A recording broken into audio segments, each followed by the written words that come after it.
Chapter 67, Disposition. Varied dispositions. In our association with one another, we are to remember that all have not the same talents or the same disposition. The workers differ in plans and ideas. Varied gifts combined are necessary for the success of the work. Let us remember that some can fill certain positions more successfully than others. The worker who has given tact and ability that fit him for the accomplishment of some special line of work should not blame others for not being able to do that which he, perhaps, can do readily. Are there not things that his fellow workers can do far more successfully than he? Different disposition, different outlook. Every association of life calls for the exercise of self-control, forbearance, and sympathy. We differ so widely in disposition, habits, education, that our ways of looking at things vary. We judge differently. Our understanding of truth, our ideas in regard to the conduct of life, are not in all respects the same. There are no two whose experience is alike in every particular. The trials of one are not the trials of another. The duties that one finds light are to another most difficult and perplexing. Diversity of dispositions in family. Marked diversities of disposition and character frequently exist in the same family, for it is in the order of God that persons of varied temperament should associate together. When this is the case, each member of the household should sacredly regard the feelings and respect the right of the others. By this means, mutual consideration and forbearance will be cultivated, prejudices will be softened, and rough points of character smoothed. Harmony may be secured, and the blending of the varied temperaments may be a benefit to each. Parents transmit disposition, and fathers as well as mothers are involved in this responsibility. Both parents transmit their own characteristics, mental and physical, their dispositions and appetites, to their children. Inherited disposition. God wants us to help one another by a manifestation of sympathy and unselfish love. There are those who have inherited peculiar tempers and dispositions. They may be hard to deal with, but are we faultless? They are not to be discouraged. Their errors are not to be made common property. Christ pities and helps those who err in judgment. He has suffered death for every man, and because of this he has a touching and profound interest in every man. Changing to a sweet disposition. Watch and pray is an injunction often repeated in the Scriptures. In the lives of those who obey this injunction, there will be an undercurrent of happiness that will bless all with whom they are brought in contact. Those who are sour and cross in disposition will become sweet and gentle. Those who are proud will become meek and lowly. Regularity and order improve disposition. If the youth would form habits of regularity and order, they would improve in health, in spirits, in memory, and in disposition. Dispositions may be modified. It is in mercy that the Lord reveals to men their hidden defects. He would have them critically examine the complicated emotions and motives of their own hearts and detect that which is wrong, modify their dispositions, and refine their manners. God would have his servants become acquainted with their own hearts. In order to bring to them a true knowledge of their condition, he permits the fire of affliction to assail them so that they may be purified. Morose disposition injures teachers' efficiency. Above all others, he who has the training of the youth should beware of indulging a morose or gloomy disposition, for this will cut him off from sympathy with his students, and without sympathy he cannot hope to benefit them. We should not darken our own path or the path of others with the shadow of our trials. We have a Savior to whom to go, into whose pitying ear we may pour every complaint.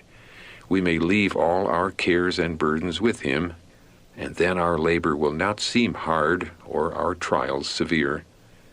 Combining sunniness and integrity.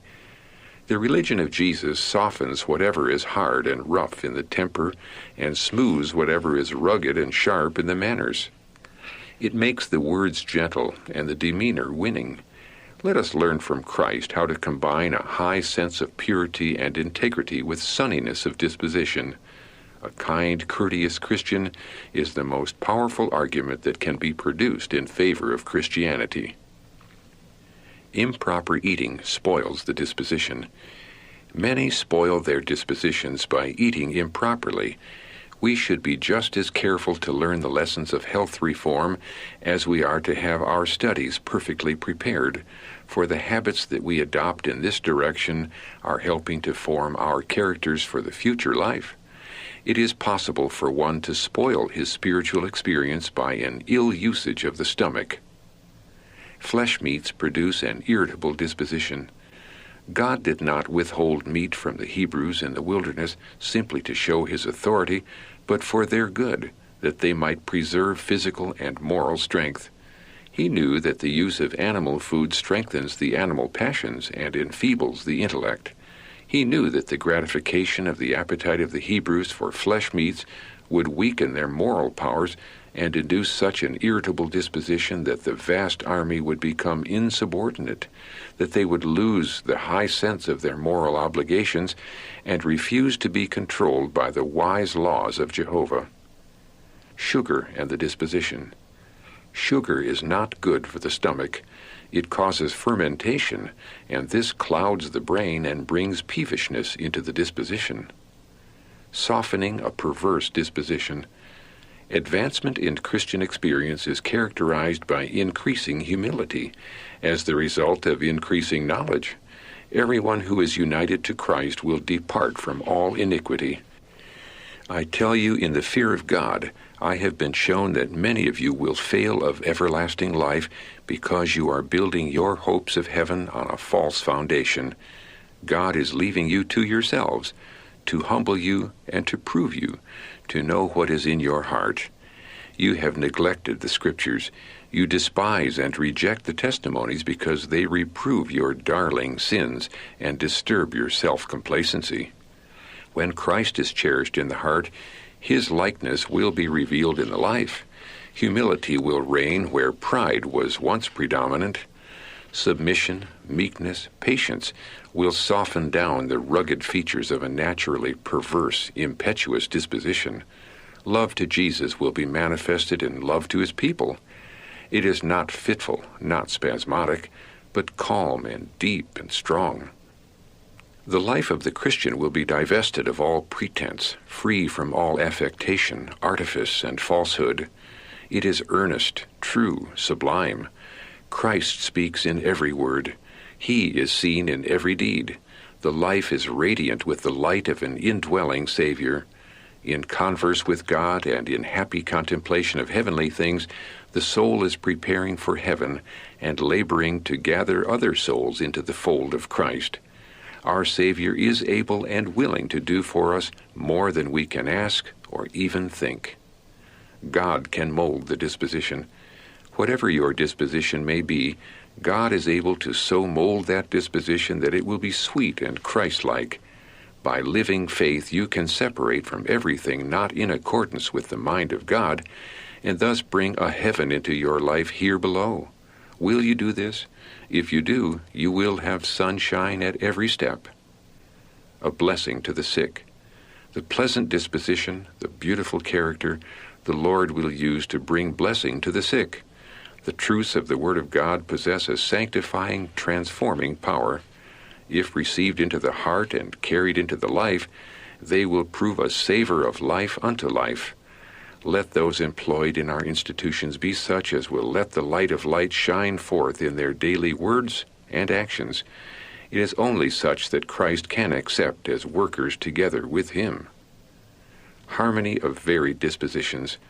Harmony and union existing among men of varied dispositions is the strongest witness that can be borne that God has sent his Son into the world to save sinners. It is our privilege to bear this witness, but in order to do this, we must place ourselves under Christ's command. Our characters must be molded in harmony with his character. Our wills must be surrendered to his will. Then we shall work together without a thought of collision. a disposition imbued with thankfulness and peace.